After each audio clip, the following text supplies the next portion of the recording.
Ma fille ne sait pas que je ne suis pas sa vraie mère, et je suis morte de peur parce qu'elle vient de recevoir un test ADN pour son anniversaire. J'ai adopté Chloé quand elle avait 3 semaines. Sa mère biologique était ma collègue à l'épicerie, et elle savait qu'elle ne pouvait pas élever un enfant à 19 ans. Elle m'a demandé si je voulais son bébé, et j'ai dit oui immédiatement parce que j'essayais de tomber enceinte depuis 6 ans sans que rien ne marche. L'adoption s'est faite en privé par l'intermédiaire d'un avocat, et tout était légal et confidentiel. La mère biologique a déménagé en Arizona juste après, et on ne s'est plus jamais parlé. Je n'ai jamais rien dit à Chloé parce qu'elle était à moi dès le premier jour. J'étais là pour son premier mot, ses premiers pas, toutes ses premières fois. Mon mari est mort quand elle avait 4 ans, donc ça a toujours été nous deux depuis. Pourquoi est-ce que je lui dirais et risquerais qu'elle pense que je ne suis pas vraiment sa mère? Elle a 17 ans maintenant et on est proches. Elle me raconte tout. Puis il y a 2 semaines, mes parents ont décidé de lui offrir un de ses kits de test ADN pour son anniversaire. Ils trouvaient que ce serait amusant puisque notre famille est censée être en partie irlandaise et en partie allemande. Je me tenais là avec le paquet emballé, regardant Chloé arracher le papier et j'ai senti mon estomac tomber par terre. Elle était tellement excitée. Elle n'arrêtait pas de dire à quel point ce serait cool de voir d'où elle venait. J'ai essayé de l'en dissuader. J'ai dit que ces tests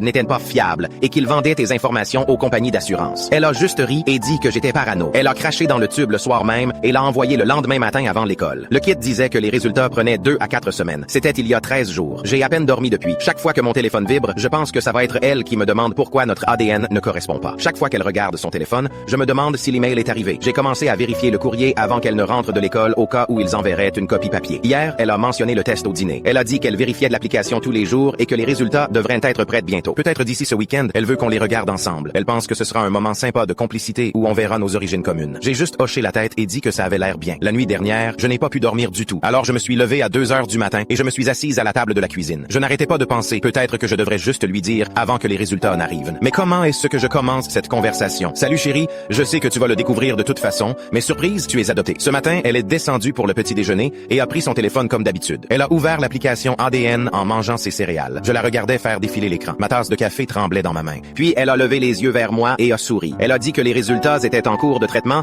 et devraient être prêts ce soir ou demain matin. Elle a dit qu'elle avait trop hâte. Je suis assise dans ma voiture devant son école en ce moment. Elle sort dans 20 minutes. Mon téléphone est sur le siège passager. Je n'arrête pas de le fixer, attendant qu'elle m'envoie un message pour me dire que les résultats sont arrivés. Mon téléphone sonne et c'est ma mère. Je réponds presque pas, mais quelque chose me pousse à décrocher. Elle pleure tellement fort que je comprends à peine. Elle n'arrête pas de dire « je suis désolée encore et encore ». Je lui demande ce qui ne va pas et elle finit par lâcher en sanglotant qu'elle doit me dire quelque chose à propos de l'adoption de Chloé, quelque chose qu'elle m'a caché pendant 17 ans. Mon sang se glace. Elle dit que la mère biologique ne m'a pas demandé de prendre le bébé au hasard. Elle dit qu'il y avait une raison, un lien dont je n'ai jamais eu connaissance. Avant qu'elle puisse s'expliquer, je vois Chloé qui marche vers ma voiture en tenant son téléphone en l'air, toute excitée. Elle sourit énormément et court presque. Ma mère parle encore, mais je ne l'entends plus parce que je regarde le visage de Chloé. Elle arrive à la voiture et ouvre brusquement la portière passager avec le plus grand sourire que j'ai jamais vu. Et les premiers mots qui sortent de sa bouche sont « Maman, tu ne vas jamais croire à qui je suis apparentée ». Histoire complète sur la chaîne en lien ci-dessous.